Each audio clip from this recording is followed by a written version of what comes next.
You're listening to People, Places, Planet, the official podcast of the Environmental Law Institute, a nonpartisan, nonprofit research and education institute making law work for people, places, and the planet. If you enjoy the podcast and want to support our work, consider donating at eli.org/donate. Welcome, listeners, to another episode of People, Places, Planet. I'm your host, Sebastian Duque Rios, and today we're diving into a topic that's shaping the future of some of our cities: congestion pricing.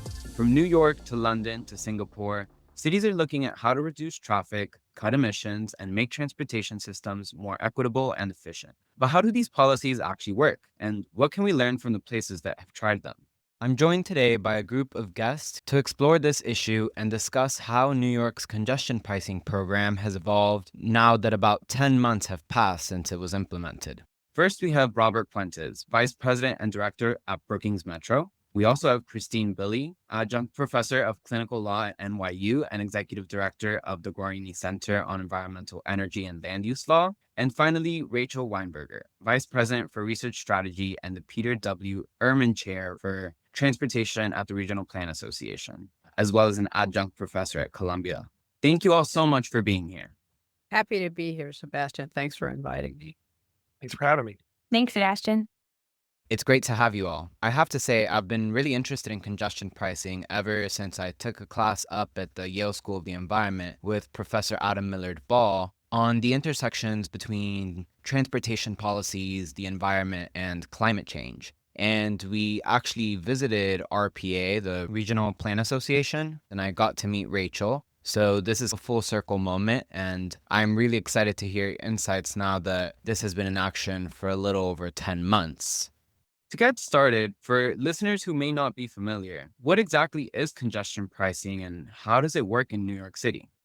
What is congestion pricing? Actually, a very strange and unfamiliar pricing strategy that is at the same time very familiar and used everywhere. So the idea of congestion pricing is when resource is used as a heavy period of use, for example, peak period for traffic, or during the daytime for electricity, or any time when a resource can be distributed throughout the day differently.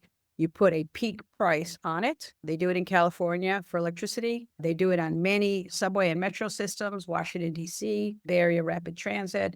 During the peak period, when there are more people trying to use the system, they charge a little bit more than during the off-peak. The idea being that maybe some people who don't need to go at that time and who would like to save some money can use the system in a shoulder hour or at a different time, or they can go a different way. Also, for some of the crossings, the bridge crossings and tunnel crossings coming from New Jersey into New York do a peak hour pricing. They have done so for many, many years. But the congestion pricing scheme in New York, as it's been implemented now, charges every vehicle that comes into a part of Manhattan that is called the congestion relief zone. And that's the part of Manhattan that is south of 60th Street. And so there is a charge if you come in during the daytime and a smaller charge if you come in after 9 p.m. The idea just being that you want to get people to shift their behaviors, shift their travel times. In a case like the New York City case, you can shift to a different mode. You could use transit instead of driving. And all that you want to do with a program like this is reduce the vehicle traffic just a little bit,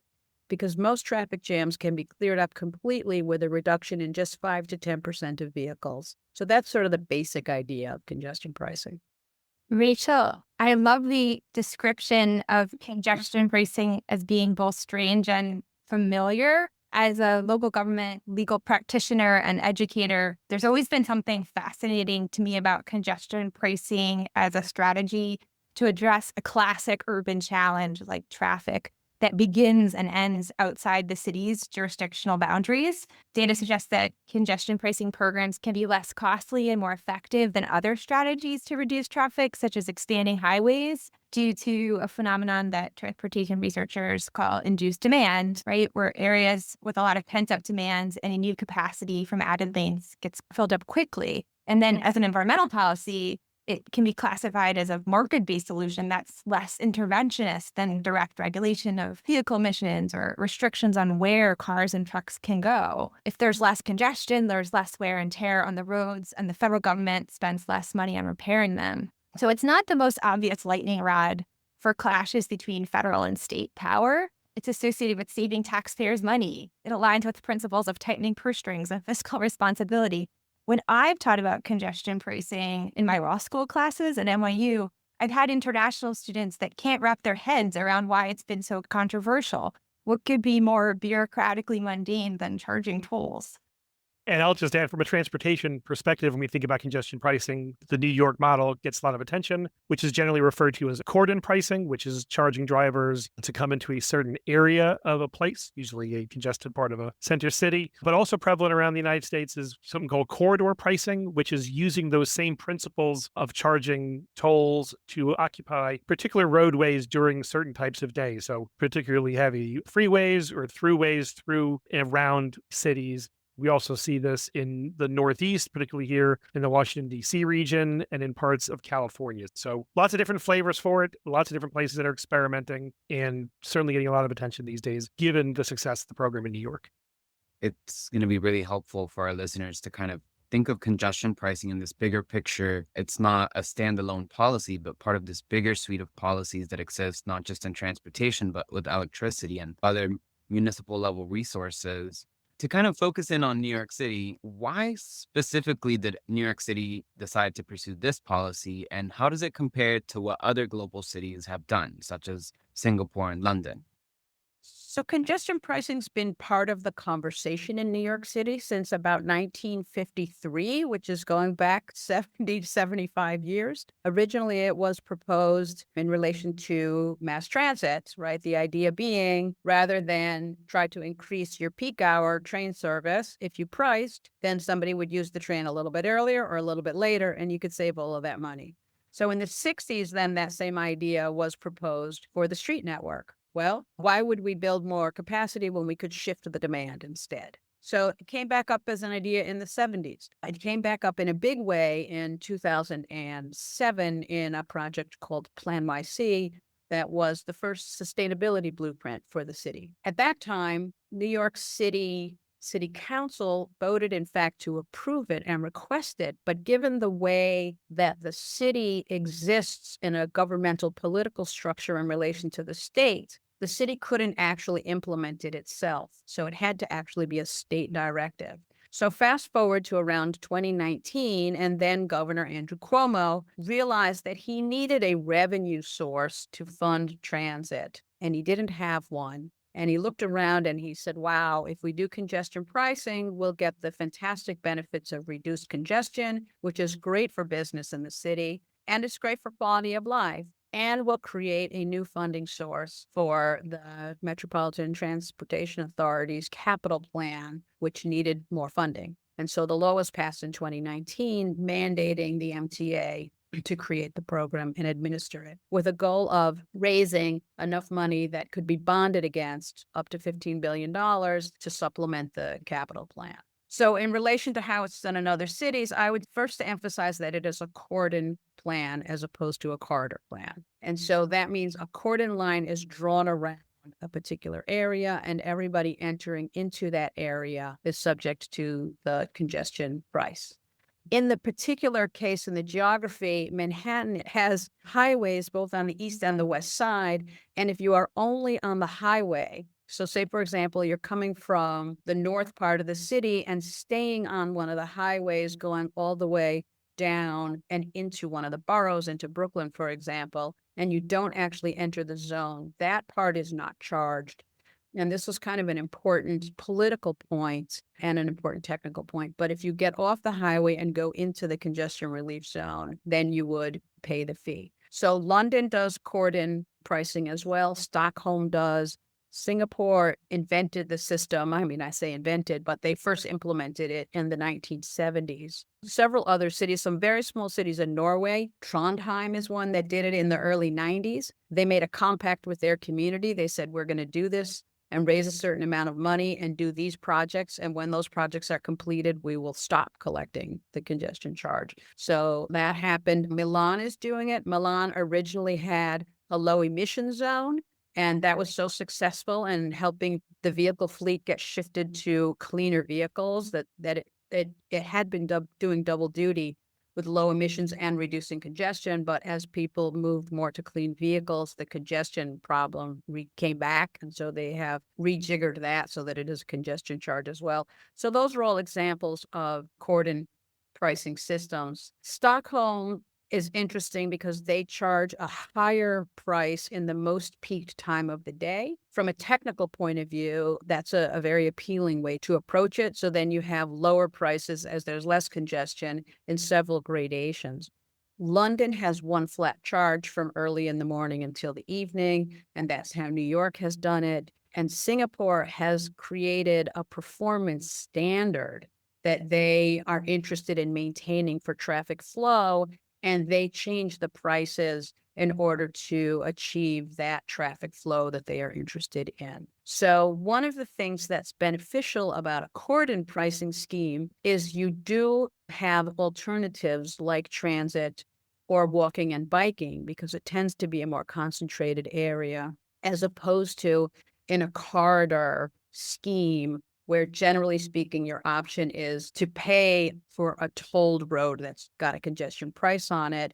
And often the case there, too, is that price will change with the level of congestion, or to use the general purpose non-priced lanes, and then you're paying with your time. So in a cordon situation, you can choose to drive and pay, or you can use a different mode. But in the corridor example, you can choose to pay, or you can choose to sit in congestion.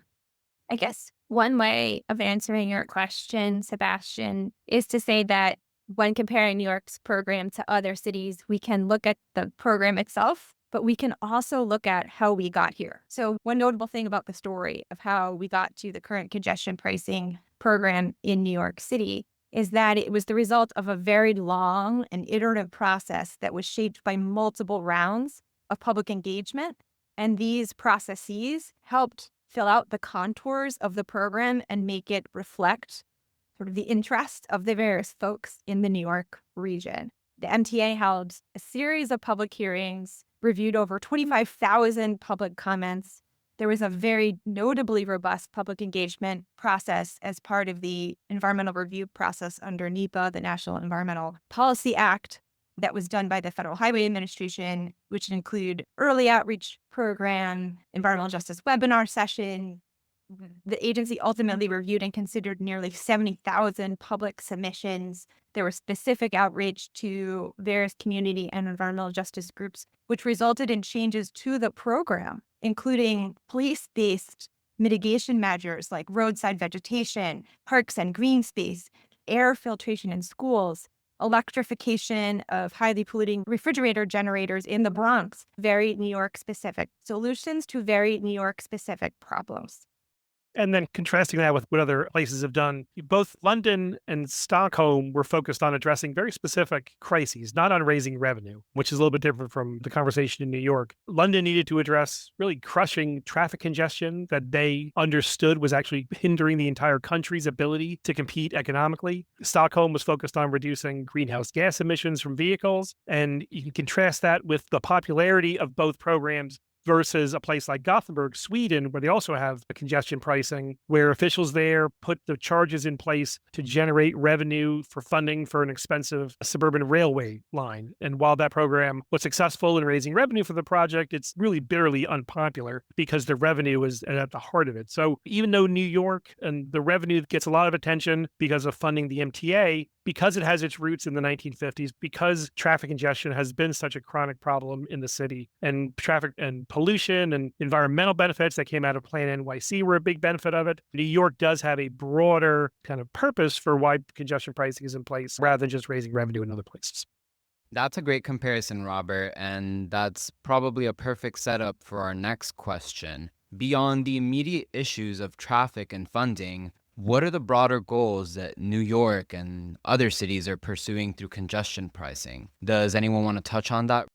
I'd like to, actually, because the point on what the benefits are is that it has many knock-on benefits, But what bigger picture goals is congestion pricing trying to achieve is highly variable and context specific, right? So using again some of the examples, the legislation in New York is expressly written with the revenue goal, but when the MTA went to implement the program, they also created a congestion relief goal. And so they designed a program for that. In Stockholm, the idea there, and sometimes there's a political solution, there's a technical solution. So some of the politics require, in the Stockholm case, some of the money is going expressly to improve roads, right? The idea being that drivers are paying, drivers should benefit in other ways, not just the benefit that they get from the saved time and more reliable driving trips, but that they get money for roads. In London, it's proceeds primarily fund transit. I've heard from some theoretical economists who say it's sufficient to charge the toll because that's a behavior signal. And if you took all of the cash anyway and threw it in the river, you would have achieved the economic objective of modifying the behavior. So now then the other goals are met by how you do invest the proceeds, because I think for most of us, we would say, well, that's very irresponsible to take all that money and just toss it out when there are other programs that you can implement. So the goals that are achieved, regardless of whether it's your objective, include cleaner air, lower asthma rates, emergency vehicles getting more quickly to their destinations. One of the things that we've seen in New York is that the school buses are arriving to school more reliably and the kids are losing less instructional time. We are seeing more walking in Midtown. We are seeing higher sales at Broadway. We are seeing speeded up buses. So one of the big winners of congestion pricing in New York is bus riders, particularly coming in from New Jersey, because there's a lot of commuters on bus from New Jersey and less delay around the region, right? So these are all kind of knock-on benefits that you're going to see in many places, even though they're not specific goals of the project or program. And then I want to take an opportunity to kind of focus on this climate angle or this greenhouse gas reduction angle to the congestion pricing program. How is congestion pricing impacting New York City's greenhouse gas emissions, or how's it intended to? Sure. When you're taking cars and trucks off the road and you're reducing vehicle miles traveled, particularly vehicles that are idling and burning fossil fuels, you're reducing local air pollutants like PM and ozone, but you're also reducing greenhouse gas emissions. New York State has a climate plan that was also enacted, or the legislation authorizing it or requiring it was enacted the same year as the legislation requiring congestion price. So New York's Climate Leadership and Community Protection Act of 2019 set specific greenhouse gas emission reduction milestones for the state. In implementing this climate plan for the state did a very extensive scoping process to determine, well, how would we get to those goals? And looked at different sectors. And it quickly identified that transportation was a significant sector in which New York needed to target reduction in emissions in order to meet the statewide goals, and described congestion pricing as being a key policy toward that goal. So when we think about how congestion pricing fits into New York's approach to climate, it's actually part of a comprehensive scheme that the state and the city have already put a lot of thought into understanding. And now we'll sort of be able to begin tracking as we hopefully get closer to those goals. The other thing I will note, at the Guarini Center, we also do a fair bit on energy and building decarbonization, where the state's ability to change fuel sources in our electricity grid depends in part to switching to renewables, which has been affected by changes in federal policy as well. And so something like congestion pricing, assuming Rachel and her colleagues are successful, is something that the action taken is within the city's jurisdictional boundaries. So the shifting of driver behavior is something that is inherently local and an achievable, implementable policy that the city can do and is doing right now to bring the state closer to its climate goals, notwithstanding what's happening at the federal level. Fantastic. And I know that the reinvestment in public transit is also a big component of this congestion pricing program. And so I'm curious to hear a little more about perhaps how this also plays into the long-term environmental or climate benefits of this policy. Could congestion pricing ultimately help shape or change how New Yorkers move around the city in the long term? Well, I think inevitably it does, right? If you're taking 5 to 10% of your trips and shifting them, you're shifting them either onto transit or to walking and biking, or you're having people carpool so that you're getting double the efficiency by removing one vehicle, but that person is still driving. And you are reducing the emissions and the criteria pollutants as well, right? There are 6 pollutants that the EPA monitors, and cities across the country are always trying to make sure that their regions are in compliance with the Clean Air Act. That's a big motivator for a lot of the transportation planning projects that we undertake. So long term, as you're improving your transit system, you are going to be attracting more people to it. So it's a little bit of carrot and stick situation, actually. So you are asking people to realize the truer cost of their driving trip. Many people will say, oh, you're just charging us your anti-car. But the way that a congestion fee really is structured is such that you're asking the person who's driving and creating congestion to absorb some of the cost of the congestion that they create, or else not to do that activity that's creating the congestion. So when you're showing more what the true cost and value of a drive trip is, it is more expensive than we realize.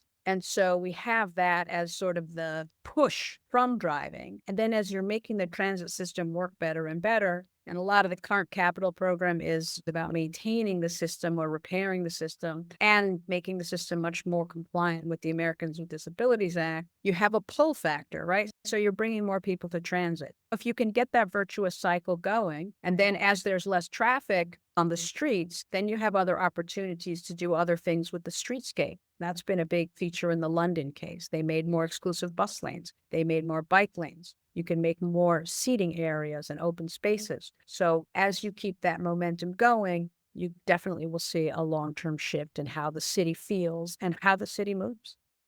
It's just a really critical point. I mean, you have to be able to improve mobility options by providing choices for people. If you're going to put one of these systems in place, travelers have to have viable options and alternatives to avoid paying the charge. This is the whole demand shift that we were talking about. And then, as Rachel was saying, using that revenue to increase investments in transit, bike, pedestrian infrastructure in order to make sure that people still have ways that they can get around. Stockholm is a great example of a place that added 16 new bus lanes, plus additional capacity and lots of additional frequencies. London did the same thing, massive increases in the bus network. So not just investments in rail there, but recognizing that people were going to need different ways to get around, really provide a lot of robust options in terms of the transit system for how they were going to get around. And, as U.S. leaders then explore congestion pricing for their regions, these lessons really should inform those strategies, because New York is different in terms of transit vis-a-vis the rest of the country, given how critical, important it is, given the usage that the New York City subway system has. But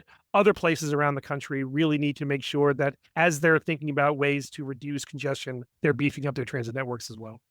And I think that point about expanding mobility options really connects to the bigger picture of how these programs can fit into urban planning more broadly. I'm curious, Robert, how do you see congestion pricing tying into wider strategies in cities, both here and abroad?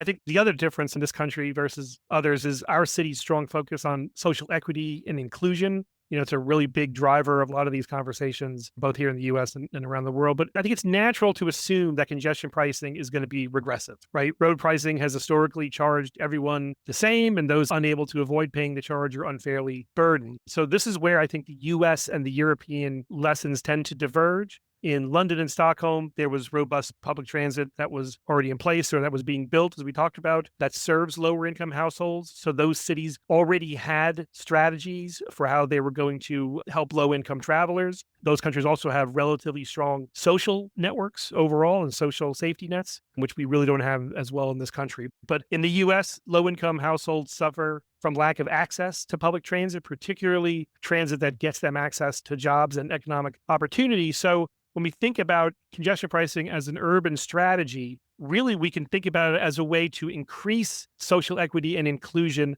by reversing the transportation network, which there's lots of literature that shows that it's inherently inequitable and has been for a number of years. So this criticism that you're charging people who can afford it versus people who can't afford it really doesn't hold much water if you're crafting the system in a way that actually benefits the people who you're trying to help the most. In this case, low-income households, by giving them more options how to get around, by giving them more choices and reversing some of those historic inequities that are inherent in the transportation system. That brings us to one of the more debated aspects of congestion pricing, that question of fairness. What do we actually know about who's most affected by these charges? Maybe just to emphasize that even more. So, because that's often thrown up as an argument against it. Oh, this harms the little guy.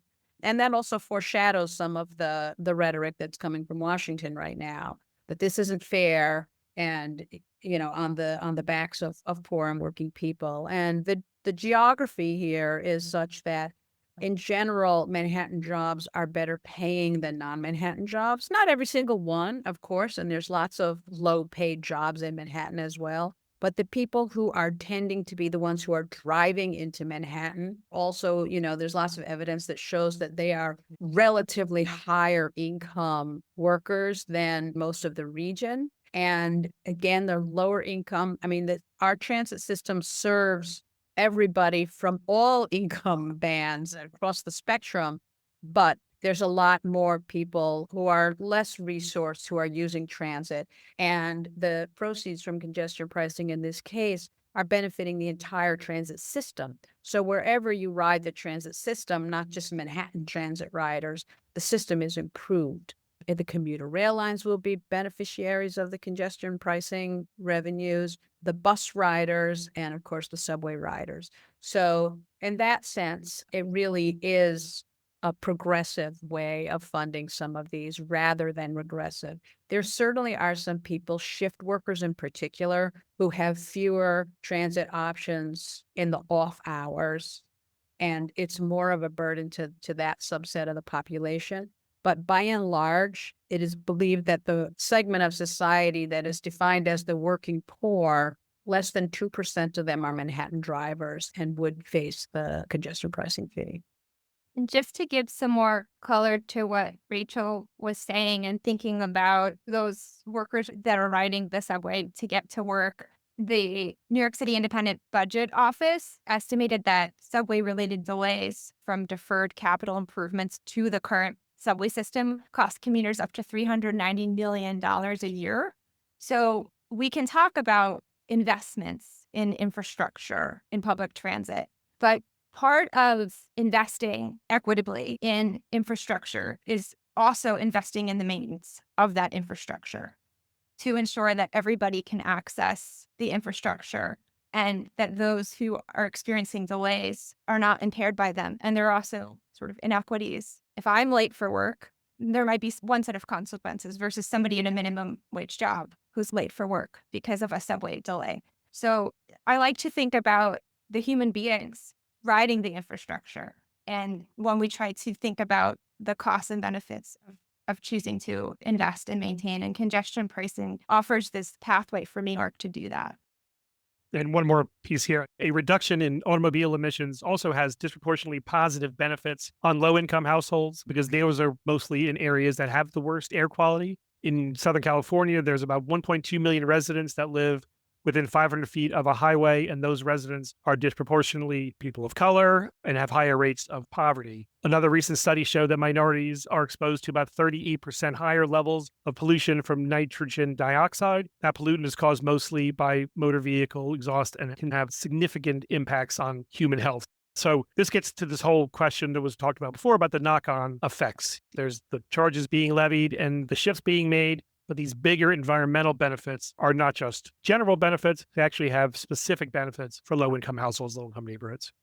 And if you're the one who's impacted by the policy or the failure to enact such a policy, it can be life-changing. So there was a recent study that air pollution is now one of the major health risk factors for children around the world, and that nearly 2,000 children under 5 are dying from air pollution every day. the central business district of Manhattan and some of the surrounding areas have very concentrated levels of particulate matter and ozone, things that are giving kids asthma and contributing to heart and lung disease. So if a reduction in emissions in an area where the baseline is very high gets it to a safer level, that's like an asthma case that's not triggered or an early death that didn't happen. If you were that person, it's not a knock-on benefit. It's a huge benefit. Rachel, want to wrap us up? Yeah, I want to say it's sort of a false narrative to suggest, too, that the people who are paying are burdened, because the people who choose to pay are getting some of their time back, right? So generally speaking, those are higher income drivers, and they're getting time which they value highly because they can put it to use, spend more time with their families or work more and earn more. So it's not that they're burdened by the price. It's that they are choosing to benefit from the new advantage of a quicker trip, and not just quicker, but also more reliable. And that's really an important point. And there is no trip in the New York region that cannot at some point switch to transit. If you get to a park and ride facility within the city proper, there is not one single census tract where people who are commuting to Manhattan are doing so more by car than by transit. So I like to say, if your neighbor can find a way to come to the city by transit, you can too. So in that sense, people are able to make choices, and this is just another choice. It's not a burden. And on the upside, there's a lot of benefit.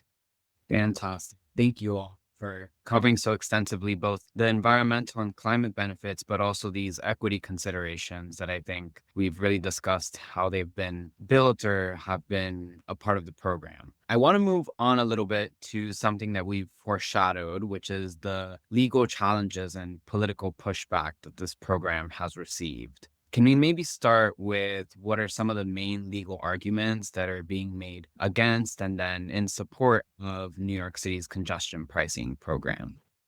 The arguments in favor of congestion pricing is that it was a properly created and passed law by the New York State Legislature requiring one of its agencies to implement a program that was pursued legally and carefully, doing an environmental assessment that was overseen by a U.S. federal agency. I mean, this is exactly how the regulatory process is meant to be done. There was a lot of public involvement. There were a lot of comments on the environmental analysis. Some mitigation strategies were developed where potential harms were identified. And so it was a lawfully created program and lawfully implemented. And so that's the argument for keeping it in place. And that will be the argument that MTA makes in their defense to keep the program going. And so Regional Plan Association has filed an amicus brief in favor of the MTA's case, showing some of the benefits, in particular showing how much travel time savings have been generated and how beneficial that is, and how even some of the concerns that had been anticipated, like diverted traffic to the Bronx and other parts of the region, have not in fact materialized. And that not only are traffic delays down significantly in the congestion relief zone, but they are also down substantially in all of the neighborhoods and all of the counties surrounding the congestion zone. So one thing to note about your congestion pricing program is a bit of like a cat with 9 lives. There hasn't been one legal challenge. There's been waves of legal challenges that the program has withstood.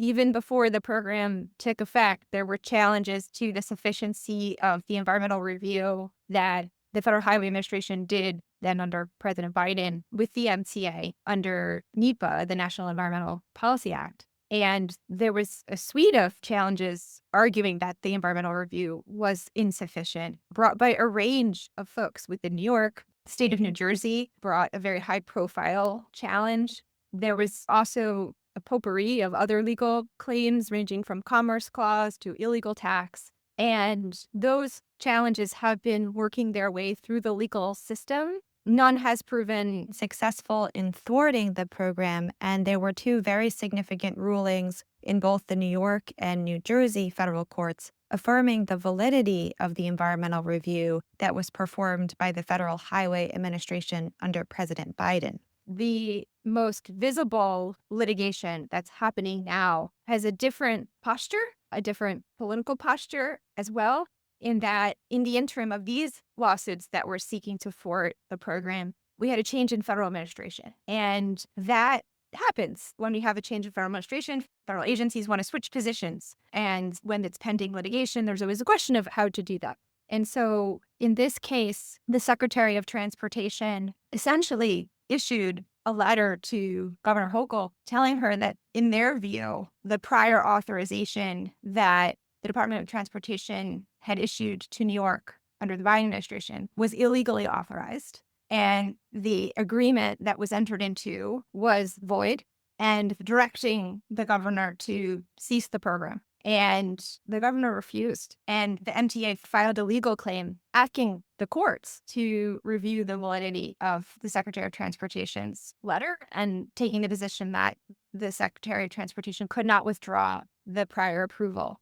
And so that's the subject of the litigation that's happening right now. The question of whether an approval that was issued before the program started can be rolled back now at this stage. And there hasn't really been a definitive ruling in that case on the merits, although one significant event that happened was that the Judge Lyman, who had previously heard other congestion pricing litigation, refused to direct New York to pause the program while the litigation was pending. And so this was a big moment, I think, in the sense that New York was able to keep the program going in light of this directive from a federal agency saying, we're withholding your approval and you have to cancel the program. And as of now, the courts are essentially refusing to enforce those attempts by the federal government to stop the congestion pricing program.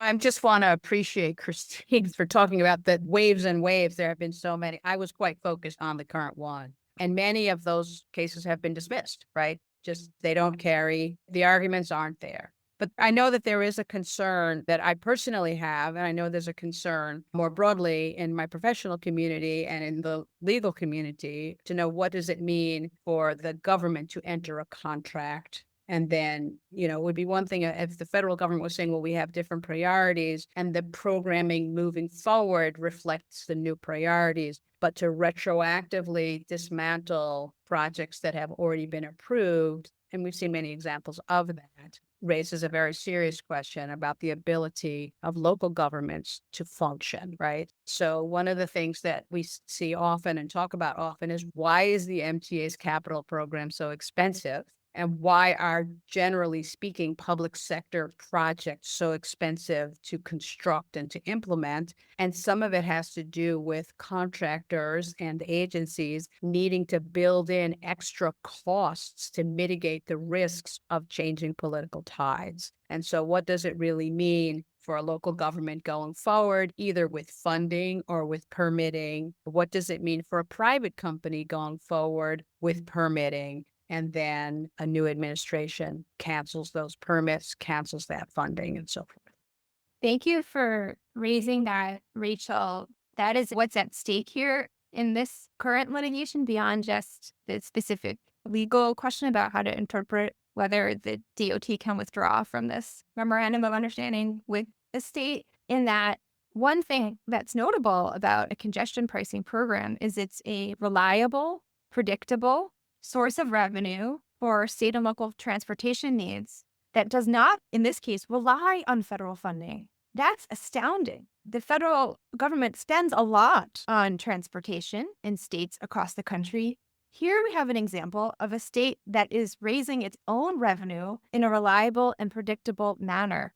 And so to be able to pay for its own transportation needs and make the type of financial decisions to allow for bonding and longer-term investments that can allow for the capital expenditures needed to make system upgrades and system-wide changes in accessibility, reliability, all of it, you need a reliable funding stream. And one of the things that has been very difficult for states and cities with this whiplash of federal policy is that there has been fits and starts of federal funding coming in, federal funding being taken away. It's very, very hard to plan the type of long-term investments that are needed to maintain a safe and reliable and equitable transportation system. It's nearly impossible to plan for climate without a reliable, consistent funding stream.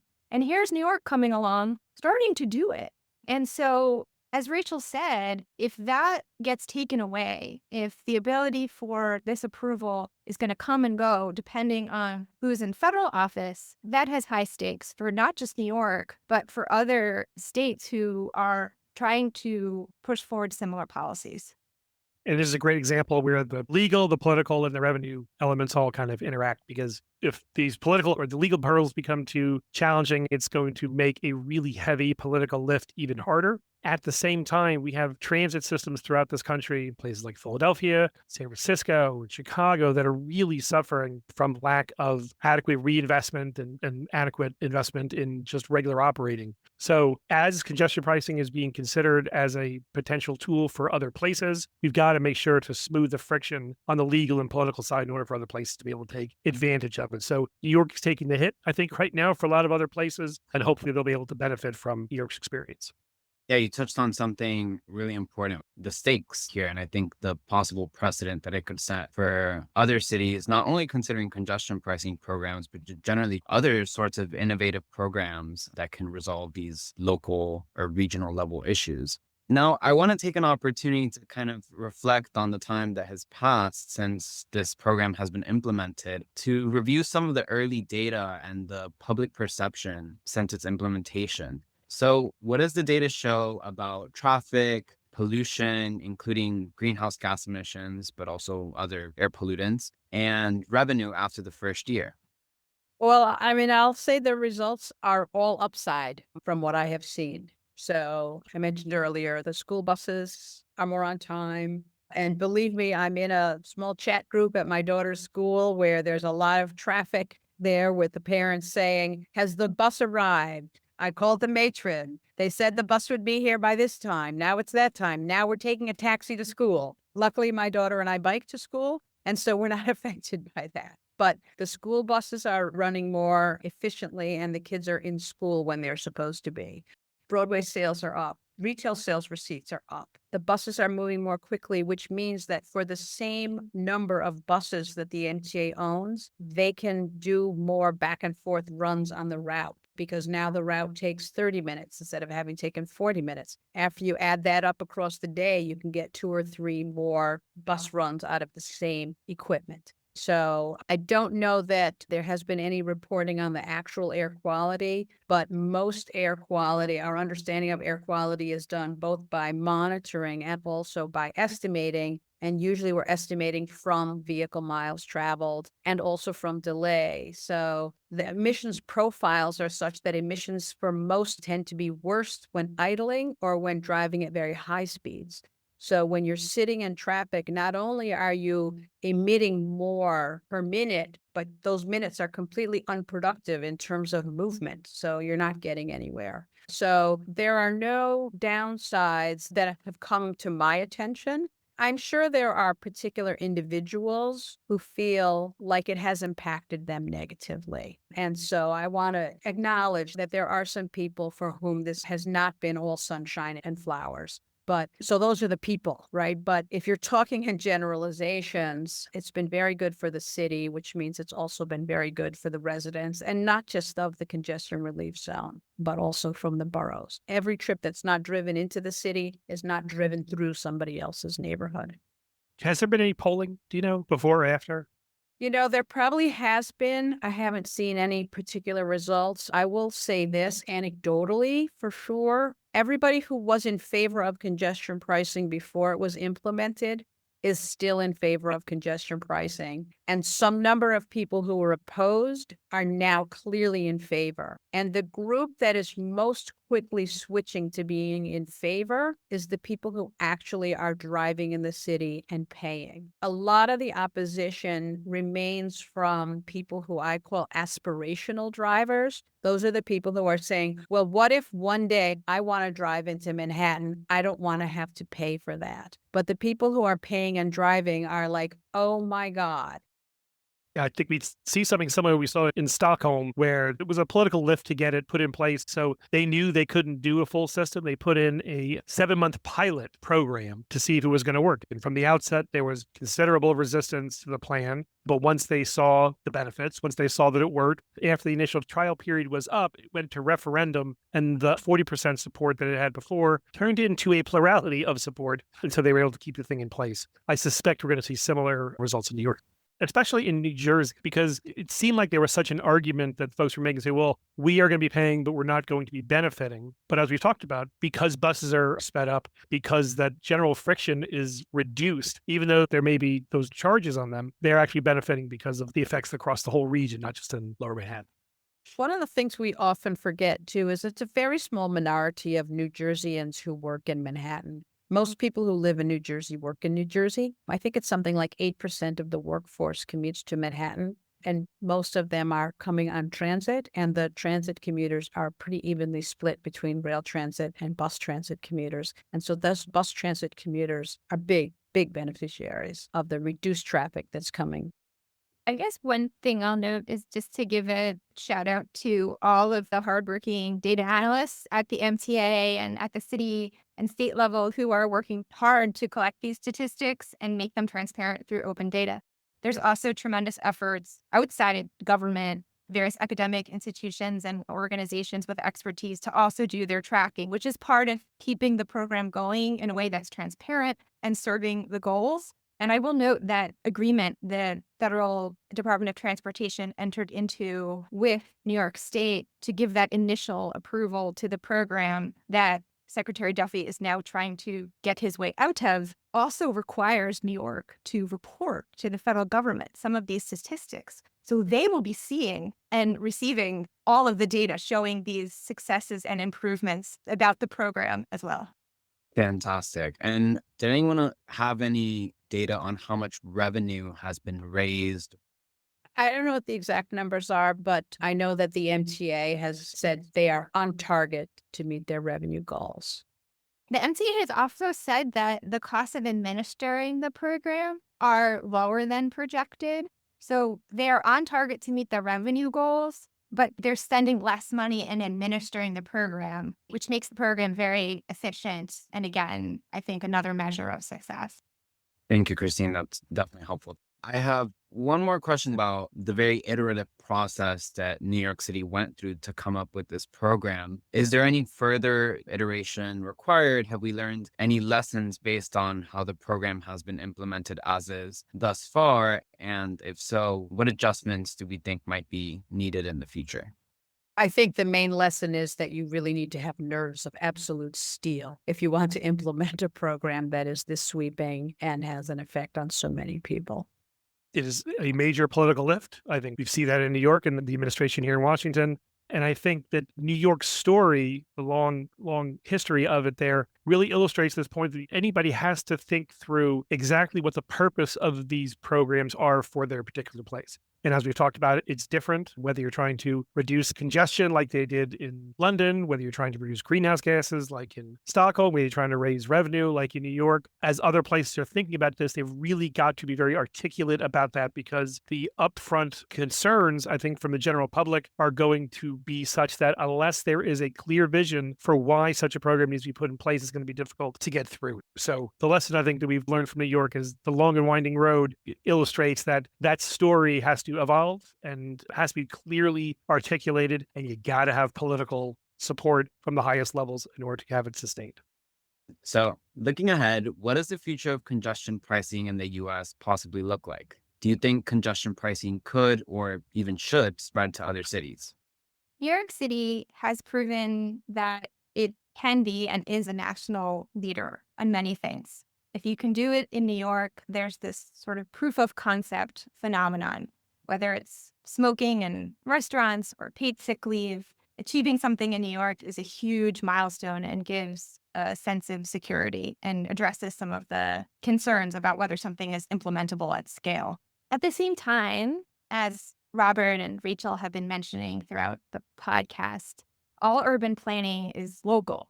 And the example that I like to think about is the Brooklyn Bridge.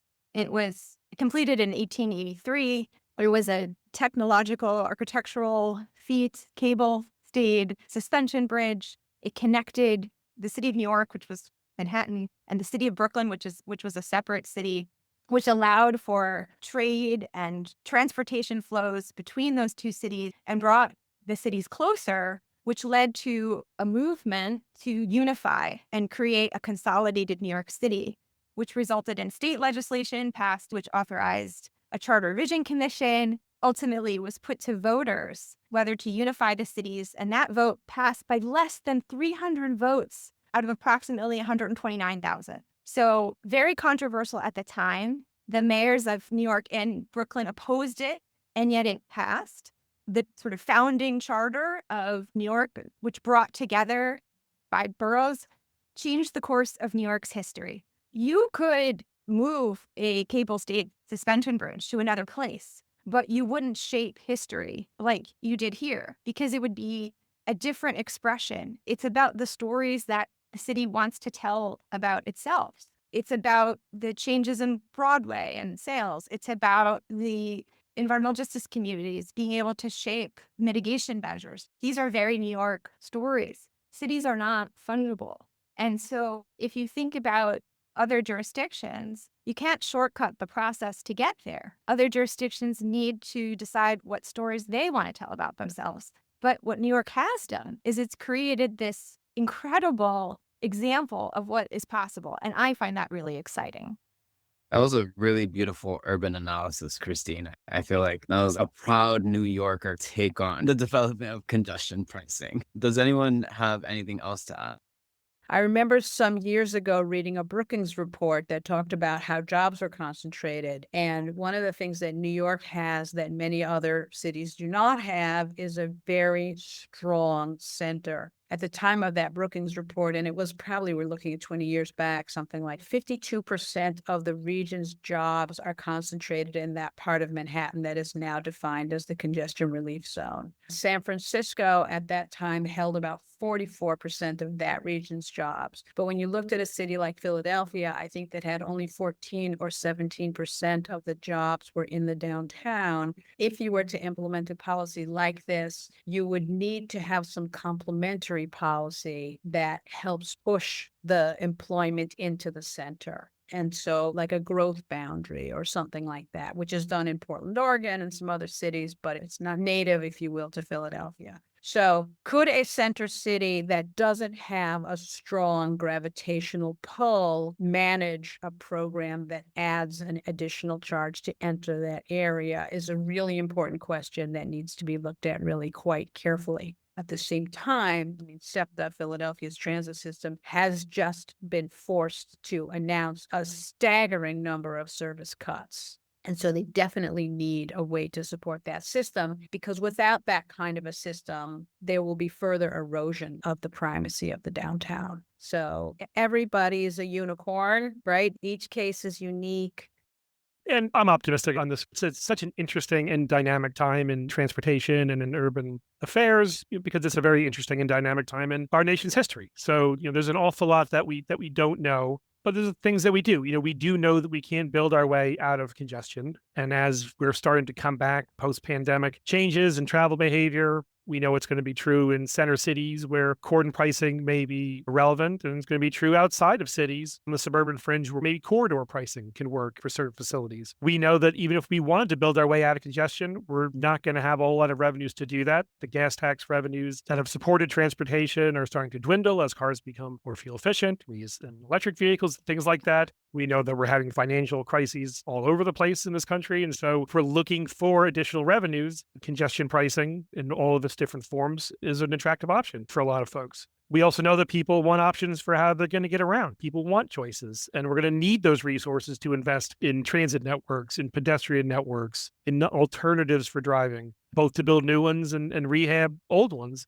And we know that we need a fairer system where the burdens aren't placed disproportionately just on low-income families. There's an awful lot of conversation in this country now about fairness and about how those burdens are spread among the different populations. So congestion pricing fits into all of those categories. It's going to look different in different places, but I do think it has a bright future because it is a good idea, and New York's success is going to be other places' gain.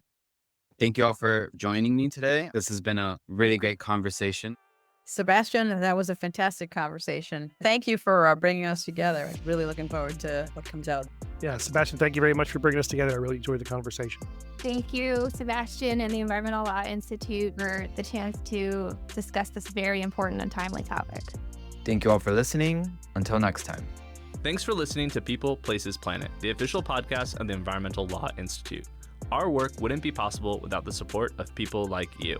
If you'd like to learn more about what we do, attend one of our events, or support our work financially, head to eli.org.